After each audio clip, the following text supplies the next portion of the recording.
If you would like to advertise with the Josh Lopez Wrestling Podcast, make sure to send an email to joshlopezwwe94@gmail.com with the subject line advertising.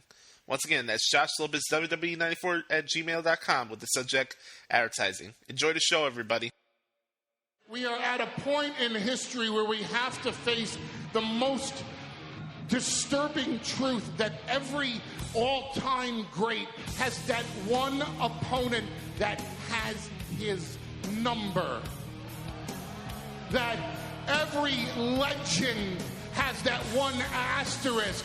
That every argument that can be made, oh, this is the best ever, has that one argument that counters it that says, yeah, but.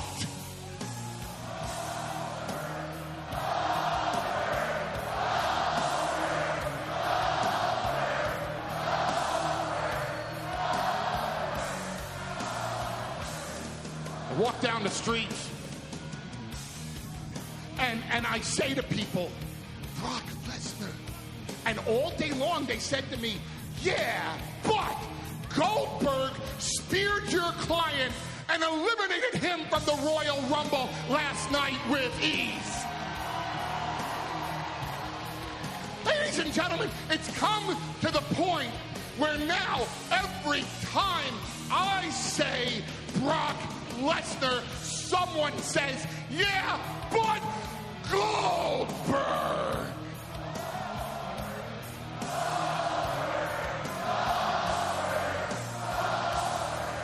It's the worst thing you could say to a being who lives for his or her accomplishments. Yeah, but tarnishes your legacy. Yeah, but takes away from all you've accomplished. Yeah, but is the argument against Brock Lesnar. Which is why this is the moment where you hit the record button. Ladies and gentlemen, my client, Brock Lesnar, hereby challenges Goldberg one final time at WrestleMania. So here it is, Goldberg. One legend stands over the other. One legacy eclipses the footnote. One conqueror stands over the vanquished victim. Now, any reading of chapter and verse of the biblical story of Goldberg versus Brock Lesnar will tell you the odds are in Goldberg's favor to be the conqueror standing over the vanquished victim, to which my client Brock Lesnar offers Goldberg, yeah, but.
Welcome, everybody, to episode 40 of the Josh Lopez Wrestling Podcast. Hope you guys are having a good week. We're coming off the heels of one of the best Royal Rumble weekends in history.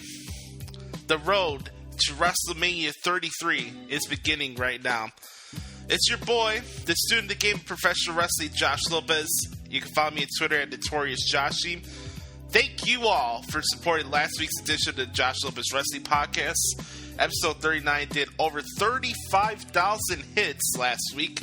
And that's thanks to all you guys supporting the show and supporting everything I'm doing with the Zone of Wrestle and the Pipe Bomb. I'm all over the place, but you know what? I love what I'm doing, and I don't regret anything that I do in regards to this field. And I'm so blessed and so grateful to come on here every week and talk what I love to talk about the most, and that's professional wrestling and the WWE. So, I still try to take it all in of what I've divulged and took in from wrestling this past week. And there was a lot. From NXT to the Rumble. Obviously, I had to cover that show for WrestleZone this past Sunday. And also, last night, Monday Night Raw. We're recording this bad boy on Tuesday. It's the last day of January. So, if you're listening to this tomorrow, it'll be February. And before you know it, yours truly will be in Orlando, ready to rock and roll and get ready for WrestleMania 33 weekend. There's so much to talk about today, and today's theme of today's show is debunking the theory of yeah, but. I think I mentioned this a couple weeks ago. What's the three common things you hear in most wrestling podcasts? If, the main roster, and yeah, but. I want you guys to do this. I know everybody's getting ready for the Super Bowl and they're all getting ready for their Super Bowl drinking games. I want to offer you guys a suggestion. So, how about this? Take a shot every time you hear the words if, yeah, but, or the main roster on a wrestling podcast. And you also could do it for this one too. I know it's part of common speech and it happens. You know, I tell you guys all the time, I hate using the word but. Sometimes it works. In certain cases, I think sometimes go to the word but too many times to make a point. So anyways, we're going to talk about the Rumble. Obviously, I'm going to get to that right now in the beginning part of the show. And then we're going to talk about SmackDown, Raw, and I'm going to reveal my match cards for Fastlane and the Elimination Chamber. So I got a lot that's going on in the world of professional wrestling that I need to cover and let you guys know what's going on from my point of view. And some of you may agree with me, some of you may not. That's cool.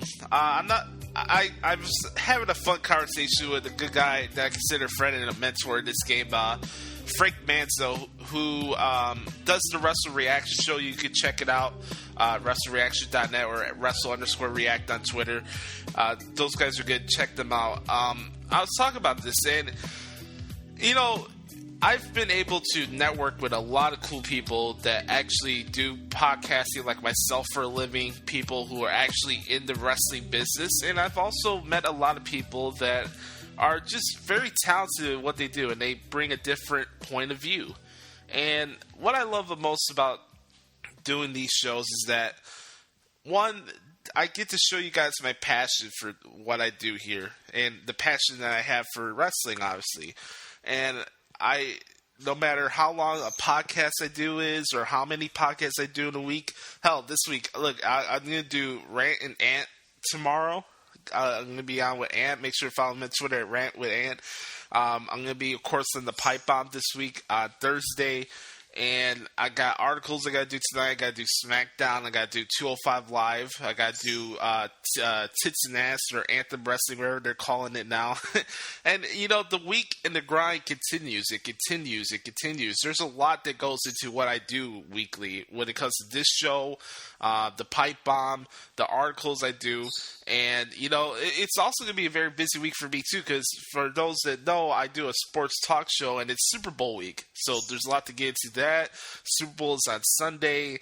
I got wait for something major to hear back from coming out of the Super Bowl week. So there's a lot that's coming in the horizon, and I got to take things one day at a time.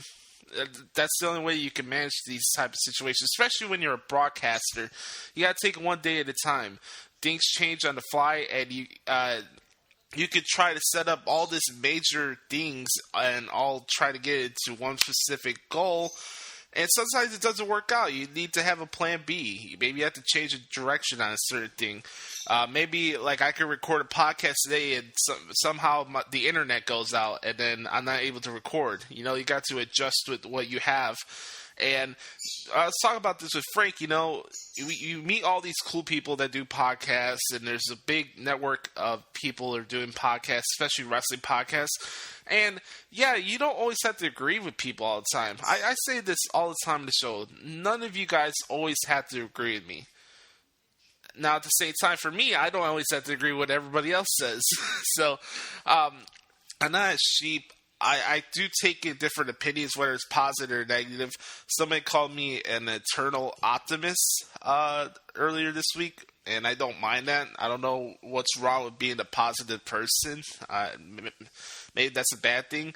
I wouldn't say I'm unrealistic because I'm not afraid to speak my mind when I feel passionate about something, and I don't say stuff just to say stuff. So being an eternal optimist is not a bad thing to me. I would say I'm more internally in the way of looking at the bigger picture. I think you guys could agree with that, especially for those that listen to this show every single week. And that's it. That's all it is at the end of the day. I look at this as a bigger picture. It's not me trying to look for excuses to make for wrestling companies whenever things don't go the way a certain hardcore wrestling fan wants them to go to. It's not that. I can understand different points of view. Trust me, I do. I just think I bring a different style of podcast that's just different for other people. So it's not like the same stuff you hear on all the other shows. And like today, we're going to talk about the Rumble. I loved the pay-per-view on Sunday. I had a good time at my godmother's boyfriend's house, Jeremy. That's where I watched most of the major shows at. And I was doing the article for 6 hours. We had the 2-hour pre-show. We had the Rumble was 4 hours. Literally 6 straight hours of nonstop typing. And you guys know this. Every time there's a pay-per-view going on or a television show that I got to cover, I really block out the fan element out of me. I'll be honest with that. When I'm covering the shows, I have to block out my fandom inside of me when I'm covering the show because I would be able to do my job the right way in transcribing what's actually going on in the ring. There's a lot that goes into these articles, guys. You guys have no idea. And I really haven't had the chance to rewatch the show again to get a different point of view like I usually do. This has been very busy. Obviously, the Super Bowl week has started. I had to do my sports talk show yesterday. We had Raw last night. I don't know. Maybe sometime this week I'll try to rewatch the Rumble again. Maybe I'll try to bring a different point of view on the pipe bomb this week. But there's one consistent thing that I'm going to say this week when it's on this show, the pipe bomb, and with Rantanen in regards to my feelings about the Royal Rumble pay-per-view this year. And we do this a lot as wrestling fans, and don't tell me that you don't, because I can find out bevy of audio clips where this type of mindset happens. Oh, we had a gazillion great matches out of the pay-per-view. Yeah, but Roman Reigns was part of the Royal Rumble. Let's see. Let's go back to Survivor Series last year. Awesome matches. SmackDown versus Team Raw was awesome. Yeah, but Goldberg squashed Brock Lesnar, so that pay-per-view sucked. I think I'm becoming Paul Heyman right now. Let's go to the Royal Rumble last year. Awesome matches. Yeah, but Triple H is the WWE champion. There's always in life, whether it's entertainment, sports, music, movies, etc., you always hear the people that are always the contrarian type to say, yeah, but this, yeah, but that, yeah, but this, yeah, but that. Now, here's what the issue is from a logical standpoint. We're talking about entertainment, right? I stress this point on this show that wrestling is not a sport. I never looked at it as a sport. I love the in-reaction. That doesn't mean that I don't like sports. Of course I love sports. My point was, at the end of the day, is that we always hear, in regards to reviews of wrestling shows, it's always, yeah, but this. Yeah, but that. We can't just look at one show and enjoy the entire show for what it is. There's always something that brings it down. And when you have high-quality matches and stories coming out of the pay-per-view like we had on Sunday, I can't take you seriously when you say, oh, the pay-per-view is off the charts. Yeah, but Randy Orton won the Royal Rumble match. Or, oh, Roman Reigns came in at number 30. Why? You know, it's funny that everybody's ripping the pay-per-view for a guy who didn't win the Universal title, nor did win the Royal Rumble match. I find that very interesting.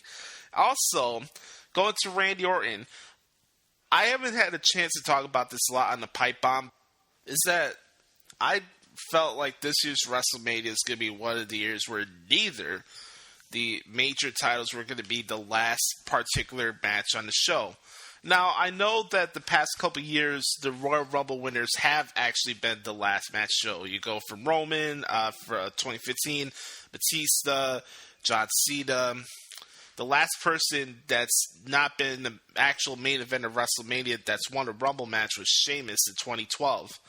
And I feel like this year is going to be the case with Randy Orton. And I want to explain why I don't mind Randy Orton winning the Rumble. So what was the main thing everybody's talking about, and why they were so excited about going into why were they so excited to watch this pay-per-view this past Sunday? It was because that we had so many different options of people who could have won the Royal Rumble. There wasn't just one guy and, oh, that's it, and that's the highway. And I'm listening to New Age Insiders, and I like those guys. They're awesome. They do great work. I have nothing personally against them. This is strictly a professional wrestling fan opinion here. I 100% disagree with what they said on their post-show last week in regards to Randy Orton winning the Rumble match. And here's why.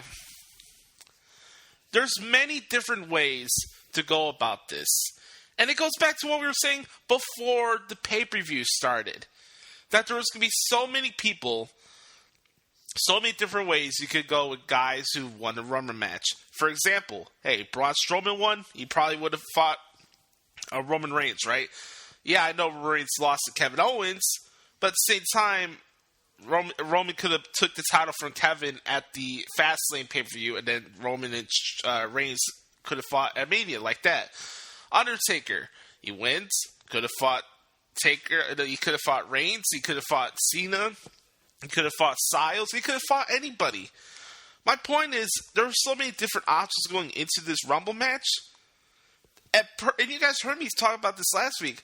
It came to the point I didn't care who won the Rumble match. It's cool the fact that I didn't see Randy Orton actually win the match. I didn't see that coming. I didn't. Yeah, maybe he was one of the early betting favorites, but I didn't see it coming. And the fact that there's a possibility that Bray Wyatt could have a world title match at WrestleMania, I think that's awesome. Now, I know we can look at the periphery, and it's like, oh, yeah, we got Randy Orton versus John Cena for the 100th time.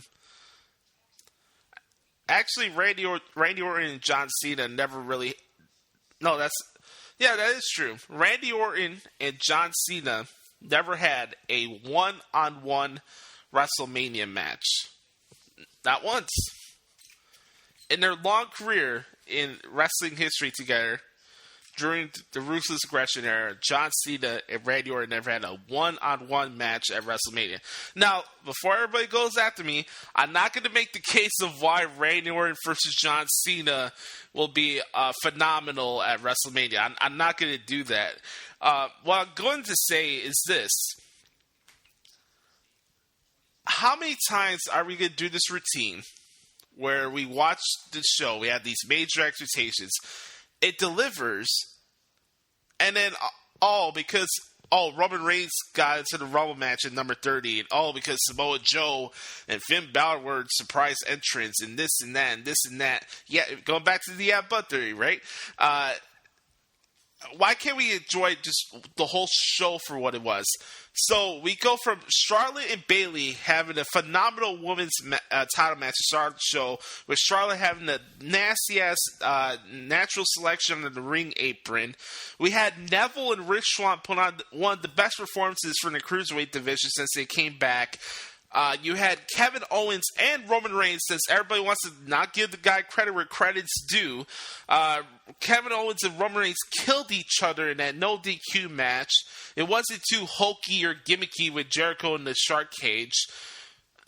We had a classic between John Cena and AJ Styles that was off the freaking charts.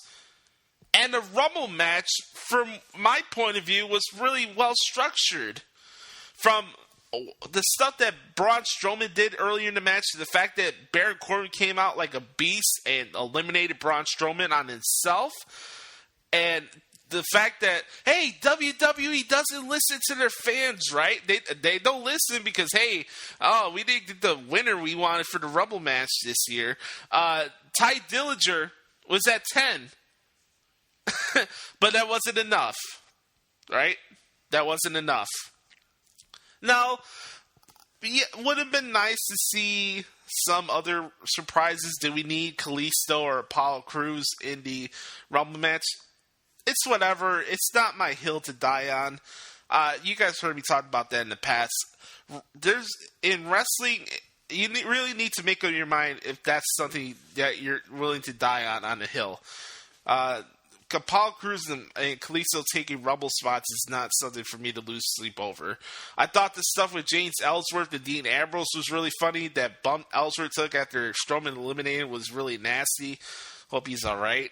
Again, I thought they actually structured out the Rumble match really good, actually.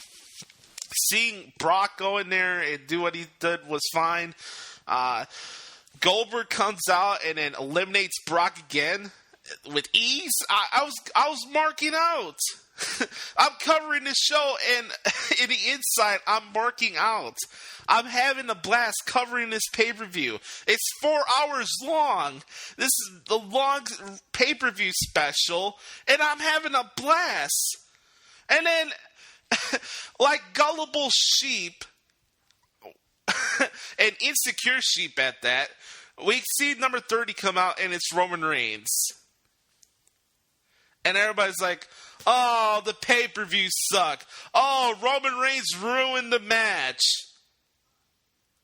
Why? Because he teased a WrestleMania match with The Undertaker? Really? Because Roman Reigns was in there for one reason and one reason only, to tease a match with The Undertaker. He ruined the match. And people actually thought Roman Reigns was going to win the Royal Rumble match. Hey, man, I'm like my good brother, Adam Daly. I am all for trolling and seeing the world burn and all that jazz. I like a great troll job, and WWE did that. They got the reaction they wanted. You know what? And I got to give them credit for doing that, because nobody saw that coming either. Nobody did. Usually, people who lose title matches usually are not in the Rumble match. Nobody saw that coming, so I got to give the company credit for that. When I saw Roman Reigns come out, if you guys want my honest opinion, when I saw Roman Reigns come out in number 30, I was literally laughing in the inside. I didn't say anything in an indirect way. I kept my mouth shut, and I was laughing so hard in the inside. Because I know this is the reaction people are going to get, and how gullible people are that Roman Reigns was going to win the Rumble match. And not looking at the big picture. Going back to the yeah but theory. You could bring your yeah buts at me, but I always say, looking at the bigger picture and opening your eyes to the bigger picture, it's more telling than being a prisoner of the moment and going with, yeah, but this, yeah, but that.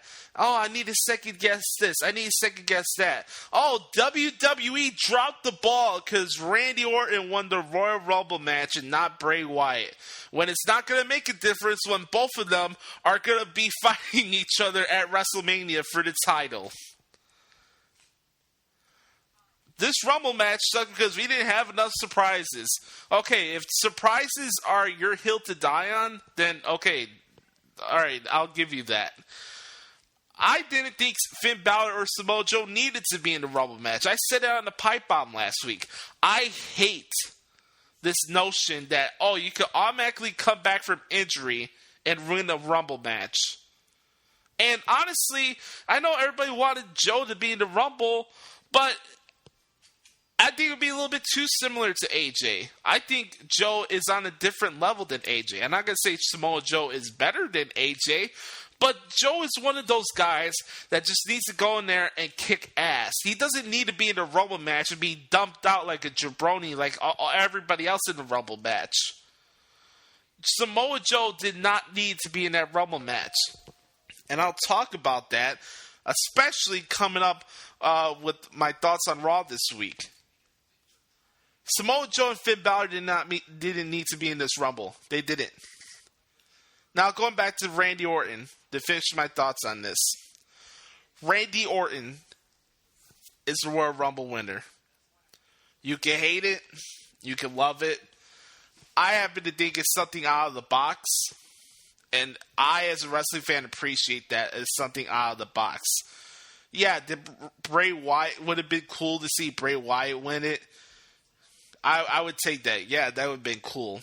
However, Bray and Randy Orton for a title at WrestleMania, and it's not necessarily the closing match of the show. I think that would have been cool. But that's me. And so many times now, we as wrestling fans have now started looking at these wrestling shows with rose-colored glasses with everything that CM Punk said on his podcast with Colt Cabana a couple years ago. It's the truth. Don't tell me I'm not lying, because you can look at social media and you see so many buzzwords that came out of that podcast, and you see it in everybody's critique of the shows, and you hear it on every single wrestling podcast, audio or video that you see every single week. And don't tell me you don't, because it's the truth. You want to know why people hate Roman Reigns? It's not because the guy's being shoved down your throat. It's because Punk said on the podcast that the agents wanted him to make Roman look strong when the Shield were fighting against Punk in their program a few years ago. That's it.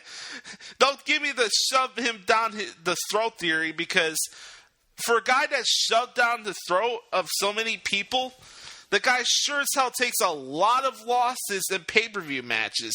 The guy sure as hell is not always on every single segment of every single show. Roman Reigns goes out there and kicks ass. Roman Reigns does things on his own terms. I'll admit it, I'm a fan of the guy. Kill me. I don't give a shit. I don't. You can hate me for being a Roman Reigns guy. I am a Roman Reigns guy. Roman Reigns is not my favorite wrestler on the roster, but the hatred towards this guy makes me feel actually more bad for the guy, because it's stupid. It's based off of people who don't even know why they hate Roman in the first place. And I'm going to say that on Ray and Ant's show tomorrow, and I'm gracious to be a guest on their show, and I'm looking forward to it.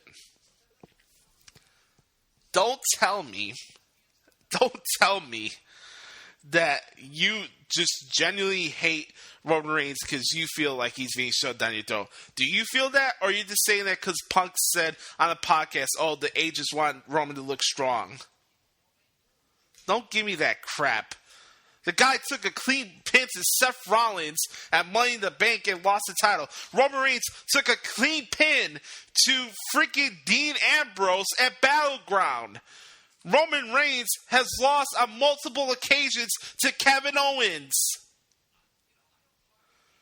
Don't give me this bullshit of, oh, Roman Reigns is always the winner. He's always this and that.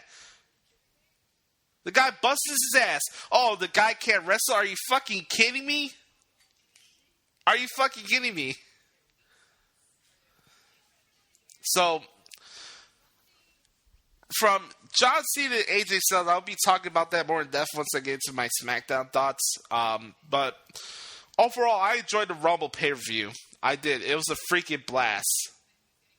However, this but theory, it has to stop. It has to stop.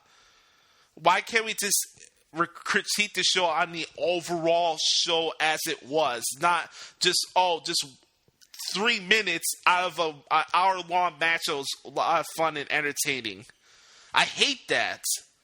You spend 4 hours on a show that you're putting over and you had a good time watching it, and because a guy got into a Rumble match to tease a WrestleMania match with a legend, he ruined the match? Really? I don't know, folks. We got to pick our hills to die on at the end of the day. That's all I'll say. And I'll continue saying that to the day I die.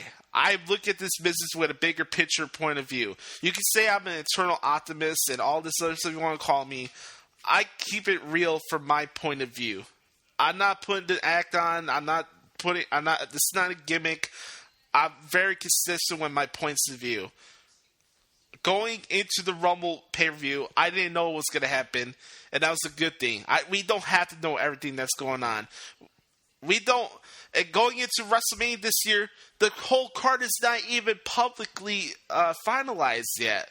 Yeah, you can look at Dave Meltzer and look at his I'm using air quotes here, leak card, and think we're going in that direction. However, I'm the person that waits to see what happens when it actually happens. So, yeah, Randy Orton won the Rumble match. Yeah, it's the end of the world. Okay. We had so many off-the-chart matches in the Rumble match, and this is what we're really whining about? Really? Besides Goldberg and Brock Lesnar and Triple H and Seth Rollins, we have a bunch of matches up in the air. We don't even know what's going to happen. Yet, Randy Orton and Roman Reigns ruined the Rumble match. I don't get it, man.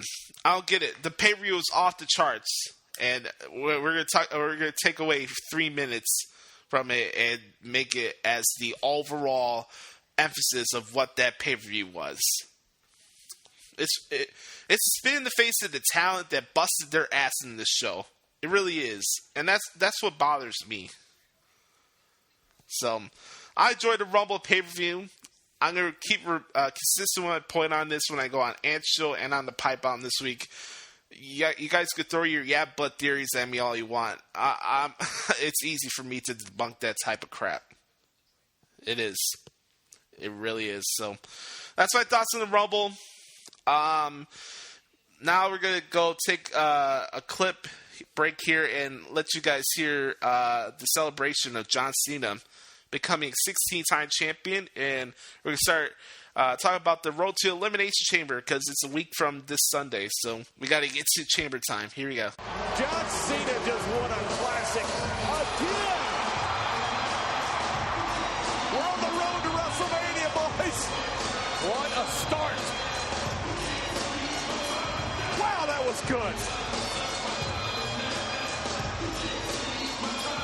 Not to take anything away from AJ Styles to Kenzie and WWE career, the best of times and the worst of times, but hats off to both John Cena Cena and AJ Styles tonight. Be proud, John Cena, be proud.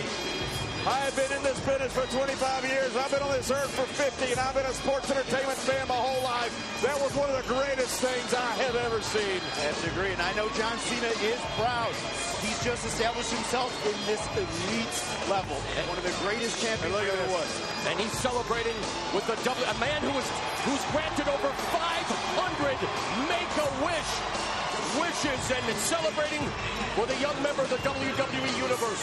More than anybody else to make a wish. John Cena, one of the greatest moments of his career, takes the time to make a young man's day. And John, he's been doing it longer than any other sports entertainer. 12 years.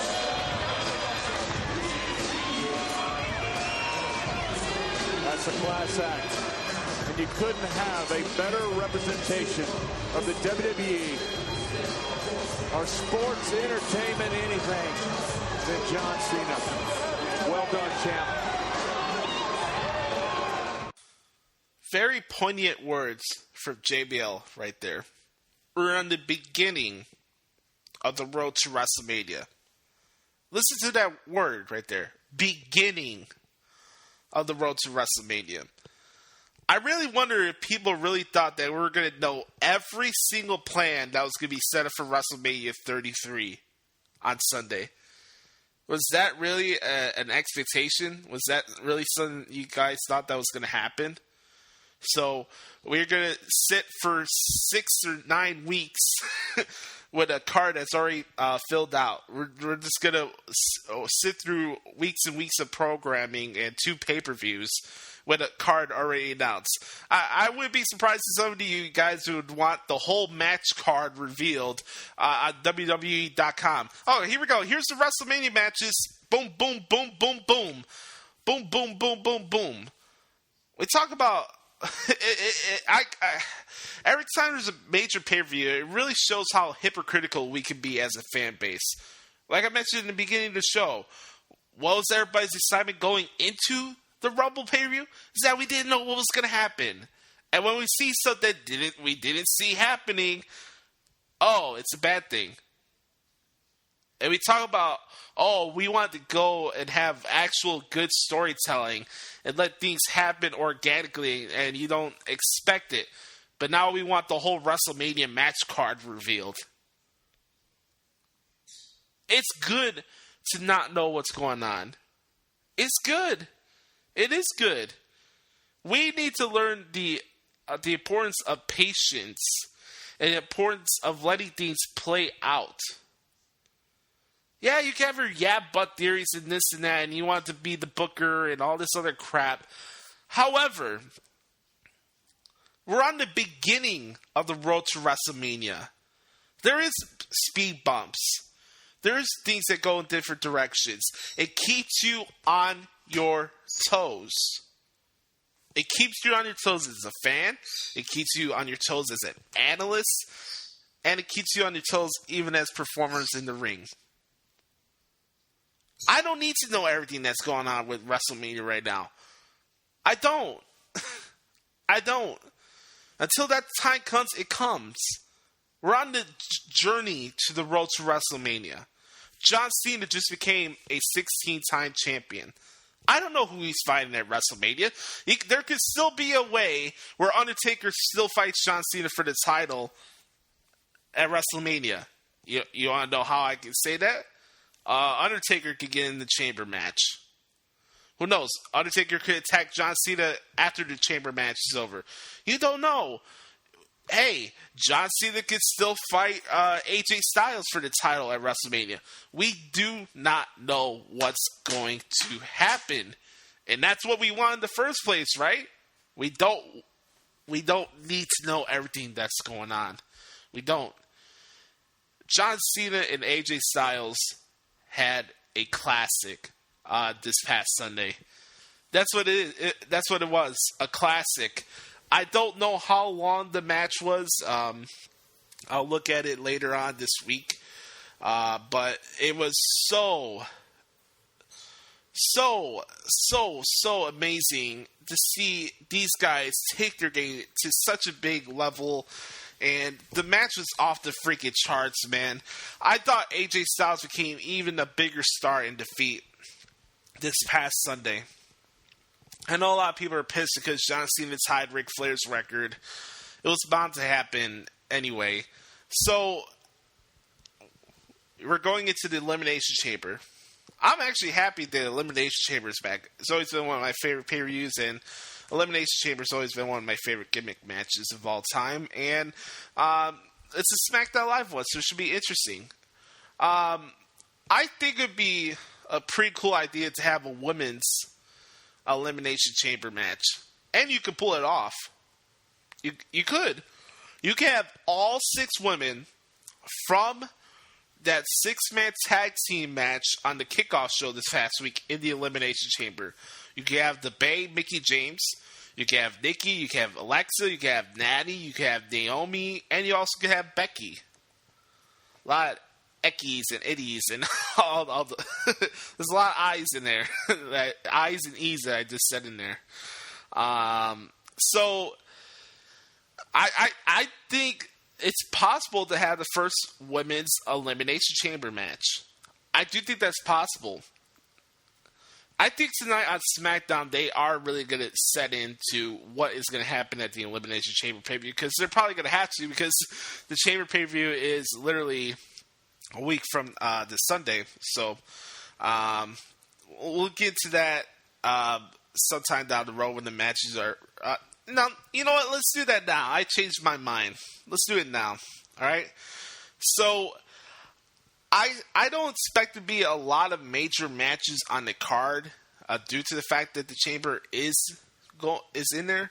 I will say this. I see 3 matches already I could say off the top of my head. Randy Orton versus Luke Harper. Mickie James, Alexa Bliss, Becky, Natalya, Nikki Bella, and Naomi in the Elimination Chamber match. John Cena, Baron Corbin, Dean Ambrose, The Miz, AJ Styles, and Bray Wyatt in the Elimination Chamber match. That's 3 right there.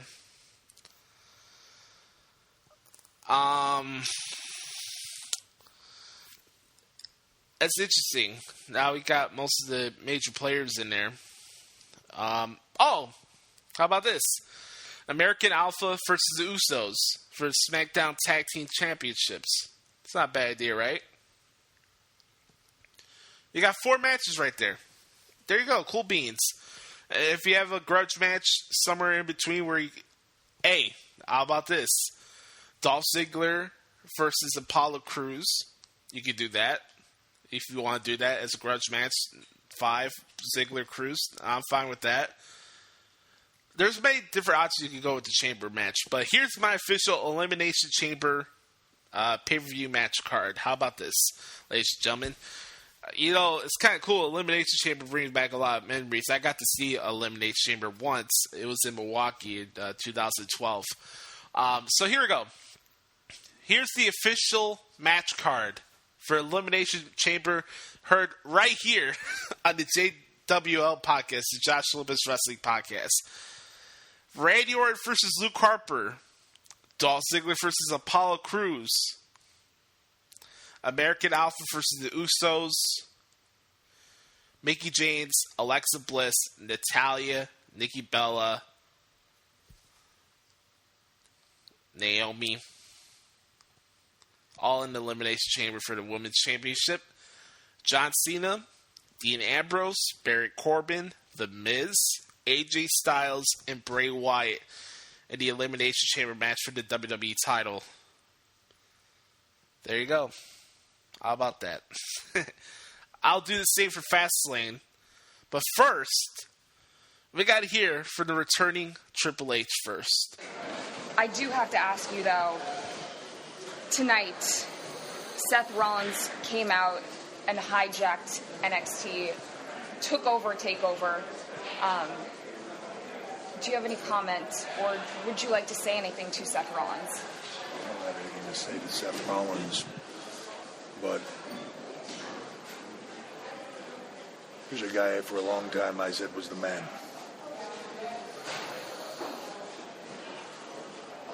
He knows what I do. He knows who I am. I know who I am.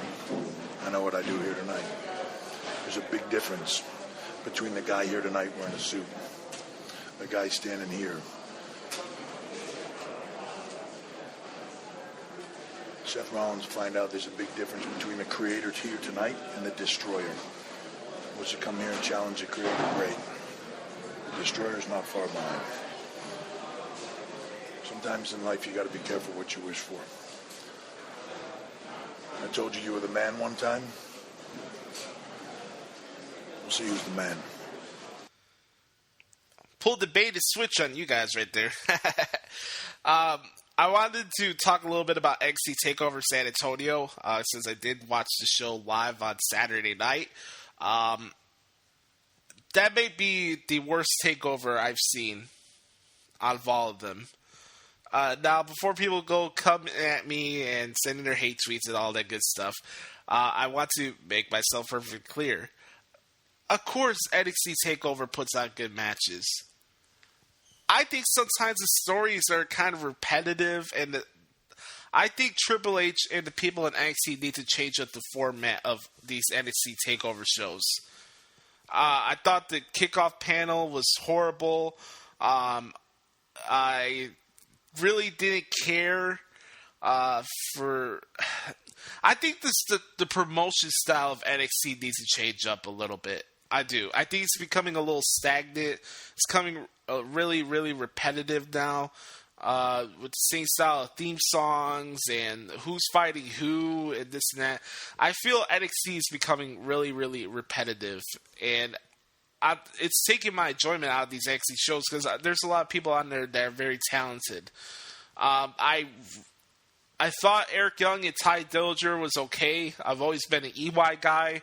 I can be hit and miss sometimes with Ty Dillinger, but Eric Young and Ty Dillinger had a solid match. Unfortunately, I didn't care about Roderick Strong and Andre Cien Almas. It really didn't do anything for me. I didn't care about it. I thought the match was fine. Roderick Strong's an awesome performer. You guys know that. I love Roderick. He's a man. Just the match didn't do anything for me. So almost halfway through the pay-per-view, I'm like, all right, can we get something interesting going on here? And then we have the Authors of Pain versus DIY. And I thought the match was fine. I thought it was a very, very good tag team match. And the Authors of Pain are very, very impressive. So I want to give shout-outs to them. They are the brand new NXT Tag Team Champions. So I would expect those guys to have the rematch with DIY at NXT TakeOver Orlando. Or I think they're going to call that TakeOver Homecoming. Because how many different NXT TakeOvers were in Orlando? So... I think that's going to be interesting. I would expect Authors of Pain to retain there again. And possibly DIY goes up to Raw or SmackDown. See that, guys? I don't say, go up to the main roster. Take a shot at Tequila after that one. Main roster. I thought AOP and DIY did a phenomenal job. They did. It was a really, really good match. The women's 4-way match, that one was not good. That match could go home. Billie Kay could go home. Peyton Royce could go home. I think Asuka as NXT champion could go home. Though NXT women's division in general could go home and stay the fuck home. That was brutal. I think Nikki Cross is cool. She's kind of hot in my opinion, but that's me. Her and Asuka, if anything, it should have been just Nikki Cross versus Asuka for the NXT Women's title. Then I would have been fine with that. The match was whatever. I really didn't care. The finish of it was really, really bad. And then finally, we had not Samoa Joe, Shinsuke Nakamura versus Bobby Roode. I thought the Roode entrance coming down with some of the girls, I thought that was a little something different. I I think I saw some of those girls in high school. Not in high school, when I was at broadcast school, but that's neither here or there. I thought Nakamura and Rude killed it. Obviously, that was the best part of the show. A lot of fun in that match. And I'll say this, and I said it on Twitter on Saturday night. I'm getting really tired of the repetitive matches in NXT TakeOver main events where there's a referee stoppage or a medical stoppage. I don't know if that's done purposely or it's like these guys are actually really getting injured in these type of matches. I think it's just repetitive. It needs to stop. It really, really, really needs to stop. I love it. I love wrestling. I love watching different styles of shows. You guys know that. I want to be invested in NXT as you guys are. I think some of you blow NXT out of proportion. I really do. At the same time, it's not helping this cause when you have the main NXT TakeOver shows are repetitive. I've seen like 8 different NXT TakeOver shows like the one we saw on Saturday night. Yeah, you have good action, but that's it. It didn't make me want to check out their weekly shows. It didn't make me get on the edge of my seat. I'm happy that Bobby Roode became the NXT champion. I think that's cool. I'm happy for Bobby. He's having a phenomenal career resurgence, leaving TNA and doing what he's doing now. I just feel that the format of the NXT product is really, really repetitive. It's unoriginal. It's really, really repetitive. So, and we all talk about it all the time with Raw and SmackDown. They really don't change things up either. So, I just think for people that say NXT is so much better all the time in the main roster, it's apples and oranges at the end of the day. However, there's no way NXT TakeOver San Antonio was better than the Royal Rumble. I'm sorry. I like Rude and Nakamura as a match, but the referee stoppage took that a lot out of me from the match point of view, from enjoyment. NXT TakeOver was fine. It's just I need to see something different with NXT TakeOvers. I do. It's becoming stale with the style of presentation of the takeovers. That's just my opinion. I could be wrong. I'm pretty sure people disagree with me. Would be the first time or the last. So that's my thoughts on NXT TakeOver. Also, the Seth Rollins invading Triple H. I think what's really telling the fact is that not only did I didn't enjoy the format of TakeOver this past Saturday night, but the main takeaway for that show was a guy from Raw going in there and invading the show and calling out Triple H. That's saying something. And it turned out to backfire in Seth Rollins, as we saw last Monday Night on Raw. Triple H came back and responded, and things got very interesting towards the end of Monday Night Raw last night. I am trying so hard not to be that guy anymore. I am trying so hard not to be that guy that ends careers and crushes dreams and injures people and doesn't give a crap about anybody or what anybody thinks. I am trying so hard not to be that guy anymore, to be something more. So every day I put on this suit. Every day I tie this stupid tie and I go to the office. And every day I try to put that behind me and I try to be a creator. I try to create something more for everybody here. And then a guy like Seth Rollins decides he wants to come to NXT. Seth Rollins wants to come where I am trying to create. Where quite honestly, I am trying to create the next Seth friggin' Rollins. So I am done trying. I am so done trying.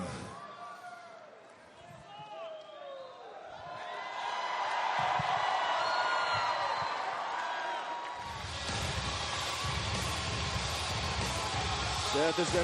Whoa. Who the hell is... Oh, my God, it's Samoa Joe! Samoa Joe from NXT! The two-time NXT champion, Samoa Joe, is on Monday Night Raw. Triple H is heavy. Samoa Joe attacking and assaulting Seth Rollins. Samoa Joe took what Seth Rollins did in NXT and took the entire brand to a different level. Samoa Joe is now trying to destroy Seth Rollins.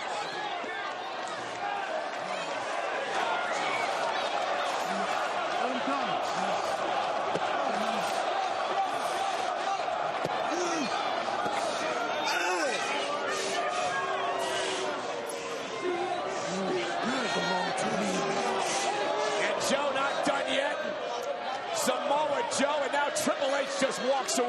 Wow. He's going to allow Samoa Joe to do the damage, to inflict the punishment as Rollins tries to fight back. Triple H never laid a hand on Rollins.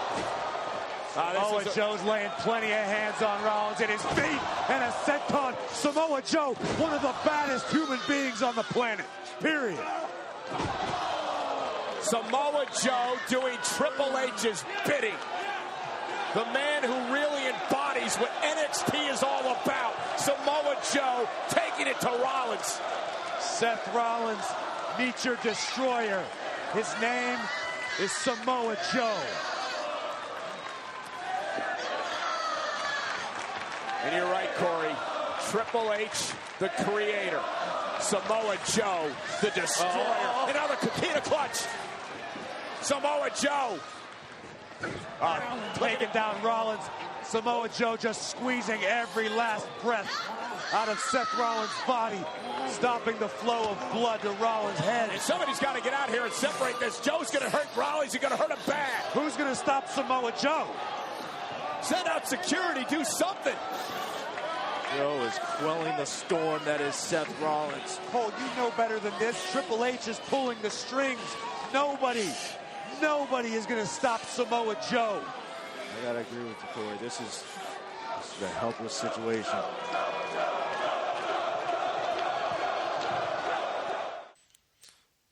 Quick question. So, Samoa Joe still been in that Royal Rumble match? I'm waiting. I'm waiting. Right there was the right moment for him to show up. Not him being dumped over the top rope and being eliminated like AJ Styles last year. That was awesome. I'm so happy Triple H is back. Triple H has always been one of my favorites. He put on a epic style promo as he does always on the mic. It's refreshing to see him back on television. The stuff with him, stuff with Stephanie and Seth Rollins earlier in the show last night was very, very good. I enjoyed Monday Night Raw last night. I thought it was really, very good from top to bottom. I could have done with the Tornado tag team matches, whatever, but I thought that it was fine. Man, Samoa Joe on Monday Night Raw and attacks Seth Rollins and closes out the show like that. What else is there to need to be said? We get on this big soapbox coming out of the Rumble pay-per-view because Samoa Joe wasn't in the Rumble match. And then he's on Monday Night Raw closing out the show. Have you seen a pattern with that for a while now? Especially when it's coming out at major shows? That's why I say let things play out. Let the moments happen when they happen. We can't bitch about not having things that are... we can't bitch about not having surprises in wrestling, yet we want to know everything that's going to happen the moment it happens. You can't have it both ways. It just doesn't work that way. So, Samoa Joe on Monday Night Raw, closing out the show. Triple H explained why he did what he did to Seth Rollins. If you haven't seen Raw, go check it out and check out that Triple H promo alone, and that'll speak for itself. We had Kevin Owens versus Braun Strowman for the Universal title. Strowman came out and dropped Chris Jericho on the stage on his way to the ring. I thought that was really funny. Kevin Owens won. No, Braun Strowman won via DQ. Thanks to Roman Reigns getting in there and getting some type of revenge because Braun Strowman was the reason why Roman Reigns didn't win the Universal Championship at the Royal Rumble. So it looks like we're going to get into Roman versus Strowman at WrestleMania. Possibly. You don't know. That's not a guarantee. You never know. However, I do like where they're going with Braun Strowman and Roman Reigns. Roman Reigns is going to not ass kisser, he's an ass kicker, and he does what he wants when he wants. Same thing goes for Braun Strowman. And both guys have improved in the ring. The guys, their appeal as to how they conduct themselves on air is good. And it's interesting where they're going to go with that. It's interesting if Kevin even defends the title at Fastlane. You heard the Brock Lesnar Paul Heyman promo at the beginning of the show this week. I thought that was cool too. Goldberg will see if he'll answer Paul Heyman's challenge next week on Raw from Portland.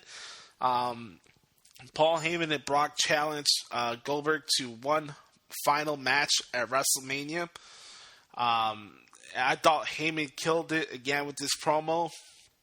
I just think Brock Lesnar needs to go home and stay the fuck home. That's just me. I think Paul Heyman needs to do that for somebody else. Paul Heyman's the man. I'll never take anything away from Paul Heyman whenever he's cutting a promo in the ring. The guy is the GOAT for a reason. And I think it's cool. So what we're going to do here is I enjoyed Monday Night Raw. I did. I thought Sami Zayn and Chris Jericho had a very good match. And it's going to lead to how we're going to close off the show this week. I'm going to give you guys my match card for Fastlane. I did it for the Elimination Chamber. Now I'll do it for Fastlane just for you guys. All right? Here we go. First off, looks like we're going to get into Charlotte versus Bayley again because of what happened on Raw last night. The six-man mixed tag match, Bayley got the pin over Charlotte, so I think we'll have that rematch again. Wouldn't be surprised if it's the Club versus Sheamus and Cesaro again, unless Sheamus and Cesaro split. The thing that's going on Raw side now is that they do have some time before Fastlane, unlike SmackDown. SmackDown does focus a lot on character development, so when they go into these mixed shows, there's always like a pay-per-view that comes out of nowhere that they're kind of setting up on the meantime. Like, you know, there will be some stretches on during SmackDown during the year where they just have a lot of programming they got to fill to get into that SmackDown exclusive show. And I think it's kind of cool. It gives SmackDown more of an advantage to Raw because they're actually taking time and building up to things. But Raw also has the time now to build towards Fastlane, and Fastlane's not until March 5th. And by the way, Raw is going to be in Chicago on March 6th. So I like it. I think it's cool. But going back to the match card, Bayley versus Charlotte for Women's title. Gallows and Anderson for Sheamus and Cesaro for the tag titles. I would probably expect it again. Rich Swann versus Neville again. Also, I expect Sami Zayn versus Chris Jericho. Wouldn't mind that. Samoa Joe versus Seth Rollins. That's definitely looking like that's going to go down. Will we see Roman versus Strowman as a singles match? Yes. Yes. I'll put that out there. Roman versus Strowman as a singles match. And then Goldberg. People said Goldberg's going to be at Fastlane. I don't know if they're going to have a brawl with Goldberg and Brock Lesnar at Fastlane or Goldberg's going to have a match. I really don't know. We just got to wait to see when that moment happens. I have literally no idea what Kevin Owens is going to do at Fastlane. I mean, yeah, you could make Roman Strowman versus Kevin a triple threat match. We'll see if that happens. But that's just stuff off the top of my head for Fastlane, and I think Fastlane and Chamber are going to be pretty good, actually. So we'll see what happens. I want to thank you guys so much for checking out episode 40 of the Josh Lopez Wrestling Podcast. Thank you guys so much for the support week in and week out. It's been a lot of fun. 10 episodes away for episode 50 for this particular show, and it'll make it my 200th wrestling podcast that I've done in general over the past 4 years. So thank you guys for the support as always. Love you guys. You guys can follow me on Twitter at NotoriousJoshi on Twitter. Make sure to like this show, subscribe to it on iTunes, do what you got to do. Check out my work at WrestleZone.com. I put a lot of time and effort to those pieces, so I appreciate that. This week I'll be on Rantin' with Ant with Ant. Check that show out. He's on Twitter at Rant with Ant if you want to follow him on Twitter, so do that. I'm going to be on there tomorrow. And then Thursday, not Thursday, but Friday, we'll have the newest edition of the Pipe Bomb. And I'm sure me and Matt are going to have a nice debate going on. And I'll tell him why he's wrong about how he feels about the Randy Orton thing. And that should be a lot of fun as well. So thank you guys for the support as always. Spread the word for the Josh Lopez Wrestling Podcast. Leave some reviews on iTunes so we can get some positive or positive, negative feedback. Anyway, I just want to get a gauge of what you guys are enjoying about the show, what you're not. And if there's anything you'd like to see different, let me know. I'm always open up to suggestions, and I love doing this show for you guys. Shout out to everybody that supports this show. And enjoy the weekend. As far as the Super Bowl is concerned, I am going with the Atlanta Falcons to whoop the New England Patriots' ass. Period. Boom. Enjoy the Super Bowl, everybody. Enjoy your week. We'll be back next week for episode 41 of the Josh Lopez Wrestling Podcast. Talk to you later.